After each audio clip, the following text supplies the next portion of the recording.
మందకృష్ణ గారు ఇప్పుడు చేయాల్సిన పోరాటం ఢిల్లీ మీద.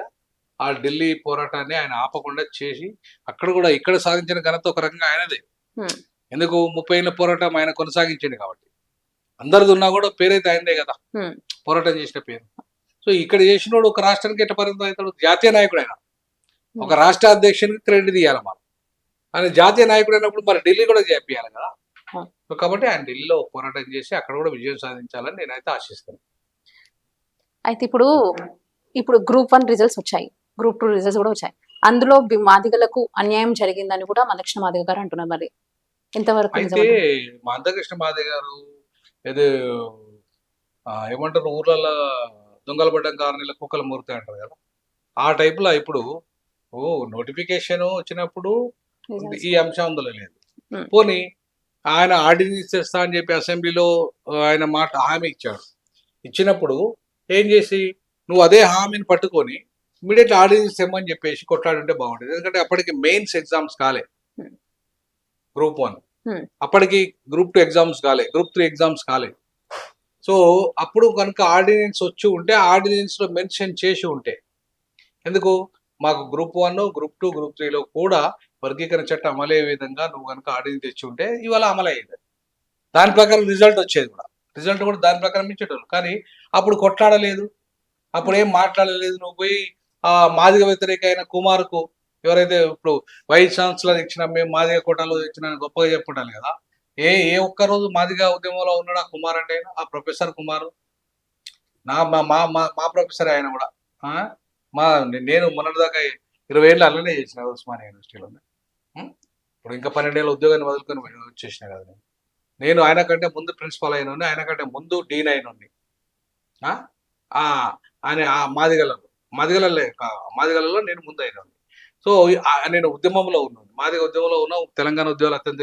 ఆయన ఏ ఉద్యమంలో ఉన్నాడు? ఆయనకి ఇచ్చారు. ఆయన సొంత స్టూడెంట్, మాదిగ స్టూడెంట్తో చెప్పు దెబ్బలు తిన్నాడు ఆయన.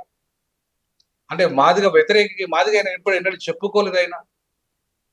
నేను ఎస్సీ డైరెక్టర్గా ఉన్నప్పుడు ఆయన ఈసీ మెంబర్ ప్రిన్సిపల్ కోట అయినందుకు సన్మానం చేస్తాడే. నేను నేను మాదిగని కాదు, నేను ఓసీ టైప్లా, నేను ఓసీని, నాకు ప్రతిమ మీద ఇచ్చారు, నేను మాదిగ కోటలో ఇచ్చారు ఆ ప్రిన్సిపల్, మాదిగ కోటలో ఈసీ మెంబర్ అయిందా అని అన్నాడు ఆయన. మరి ఇలా మాదిగ కోటలు ఇచ్చిందని చెప్పేమో నేను బీసీని చేసిన అని చెప్పి స్వయంగా అసెంబ్లీలో మాట్లాడిన ముఖ్యమంత్రి ఇంతకుముందు కూడా మాట్లాడినాం, దళితుల మీటింగ్లలో కూడా మాట్లాడాను. మరి మాదిగ కోటలు వచ్చిందా, ఆయన ప్రతిభ ఓపెన్ కోటలు వచ్చిందా? ఆయనకి ఏ అవకాశం వచ్చినా మాదిగ కోటలు వచ్చింది కదా.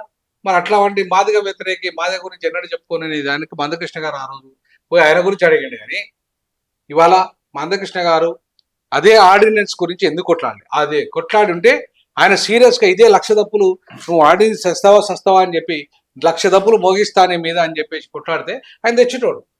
తెస్తే ఇవాళ అమలయ్యేది.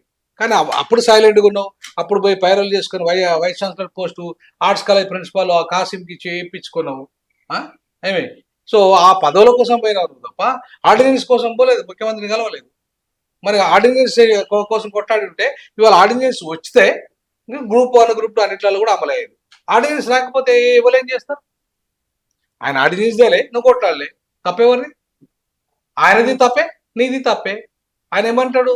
లేదు నేను జడ్జిమెంట్ దాన్ని మొత్తం అధ్యయనం చేయకుండా మాట్లాడినా, దాంతో అధ్యయనం చేయించిన, ఎక్స్పర్ట్స్ చేయించిన అన్నాడు. అసలు 2011 జనాభా లెక్కలకు అధ్యయనంతో ఏం పని? నువ్వు ఇచ్చింది ఎప్పుడు జనాభా లెక్కల ప్రకారం 2011 జనాభా లెక్కలు. నువ్వు లేటెస్ట్గా అధ్యయనం చేయాల్సిన అవసరం ఏంది? నీ దగ్గర ఆల్రెడీ రెడీమేడ్ ఉంటుంది ఇన్ఫర్మేషన్. ఏది ఎవరున్నారు, మాదిగల ఆఫీసర్లు ఎంత, మాల ఆఫీసర్లు ఎంత అనేది నీకు ఆల్రెడీ 24 గంటల్లో వస్తాయి ఇన్ఫర్మేషన్, 24 అవర్స్లో. దానికి నువ్వు షమీ అఖ్తర్ కమిషన్ వేసుడేంది, దానికి అధ్యయనం చేసుడేంది? దానికి అవసరం ఏం లేదు. నన్ను అడిగితే అంటే ఊరికే ఒక ప్రొసీజర్ ఆఫ్ లా ఫాలో కావడానికి వేసాడు తప్ప అది దాంతో అవసరమే లేదు. ఇవాళ ఆయన కూడా అదే, చంద్రబాబు కూడా అదే కథ చేస్తున్నాడు. 11 జనాభా లెక్కల ప్రకారం ఇచ్చేటోళ్ళకి కమిషన్లతో పని ఏందండి? నాకు అర్థం కాదు. చట్టం కూర్చొని నువ్వు 11 జనాభాలో ఎవరెవరు ఎంత ఉందో చేసుకుని చట్టం తెచ్చుడే కదా. కాబట్టి ఇవాళ ఈ కాలయాపన చేశారు. ఆయన ముఖ్యమంత్రి గారు బాధ్యత వహించాలి ఫస్ట్. రెండవ బాధ్యత మందకృష్ణ గారు వహించాలి. ఆర్డినెన్స్ కోసం కొట్లాడకుండా ఇవాళ ఎవరిని ఇవాళ డైవర్ట్ చేస్తున్నావు పొరగాళ్ళు అనవసరంగా. అది అయ్యేది కాదు, పోయేది కాదు. వాళ్ళు ఎన్ని రోజులు దీక్షలు చేసినా అయ్యేది కాదు. ఆల్రెడీ రిజల్ట్ వచ్చేసింది.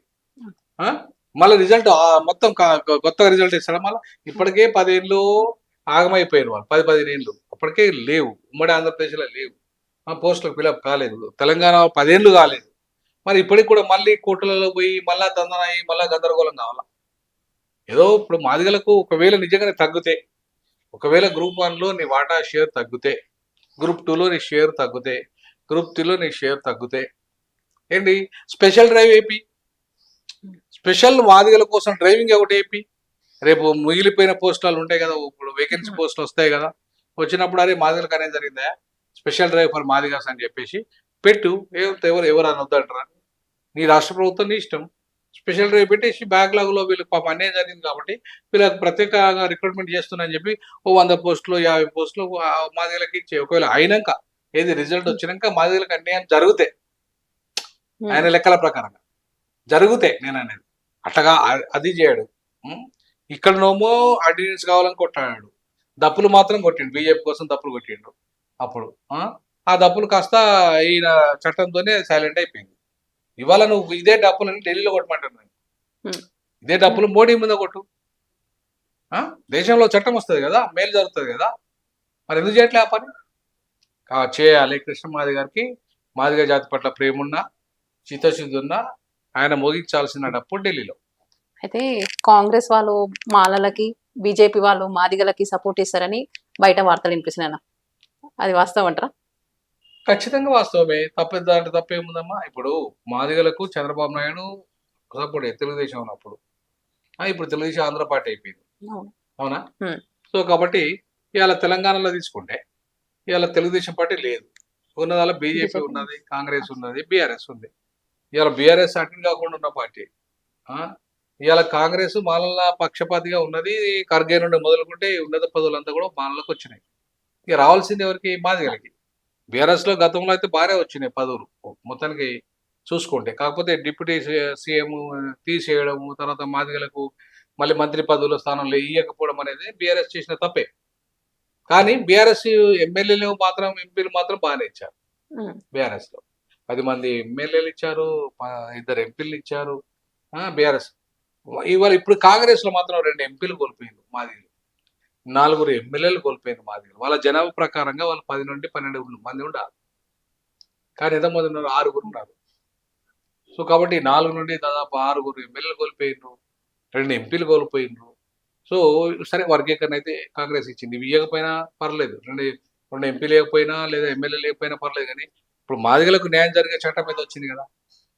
సో కాబట్టి ఇప్పుడు వచ్చే పదవులలో రాజ్యసభ కానీ లేకపోతే ఇంకా ఏమైనా కానీ, మొన్న కూడా మాలకే ఇచ్చారుగా, మళ్ళీ మాదిగలకు అన్యాయం జరిగింది వాస్తవమే, అవునా కదా? సో ఇప్పుడు ఎమ్మెల్సీ మాలకి ఇచ్చి మంత్రి మాదిగలకు ఇస్తారు అనుకుంటున్నా, మాలకి ఇవ్వకుండా, నా అంచనా ప్రకారం. ఎందుకంటే ఒక మాదిగ ఉపకులానికి ఒక మంత్రి పదవి ఉంది ఆల్రెడీ, ఎవరికి?